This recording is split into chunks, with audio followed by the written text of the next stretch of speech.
here in Kitty Hawk, North Carolina, or actually about 3 miles south in Kill Devil Hills, where in 1903, two bicycle mechanics, Wilbur and Orville Wright, first flew the Wright Flyer.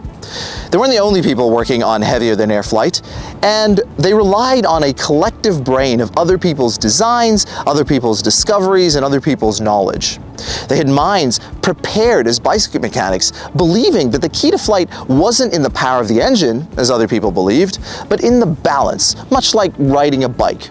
They had a moment of serendipitous discovery when playing with an inner bicycle tube, when they realized that they could create a flexible wing, much like a bird. In other words, they had all 7 secrets of innovation, compass.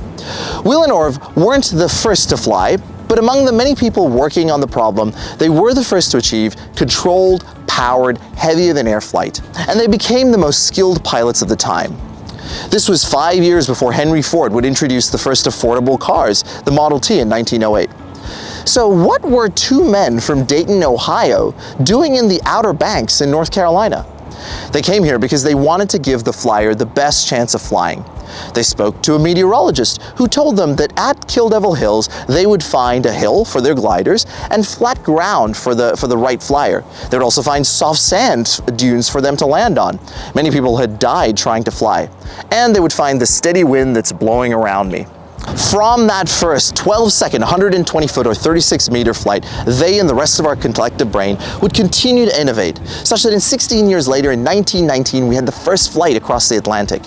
In just 60 years, Russians would put Yuri Gagarin in space, and just 6 years later, in 1969, Americans would put Neil Armstrong, Buzz Aldrin, and Michael Collins on the moon. Today, hurtling through the air in a metal tube at unimaginable speeds is almost blasé. The Wright brothers' achievement is just one example of the astonishing progress that we have made since the Industrial Revolution.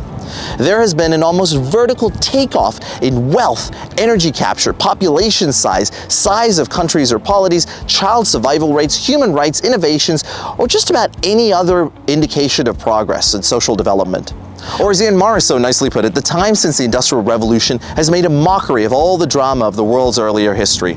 The fall of the Roman Empire, the violent conquest of Genghis Khan, the devastation of the Black Death, the innovations of the Renaissance and the discoveries of the scientific revolution, and much more of what you covered in high school history are mere blips, completely dwarfed by the enormous progress since the 18th century. What will we achieve in the 21st century and beyond? That depends on what we do and what we choose today. Not long after the first moon landing, since the early 1970s, innovation has stagnated.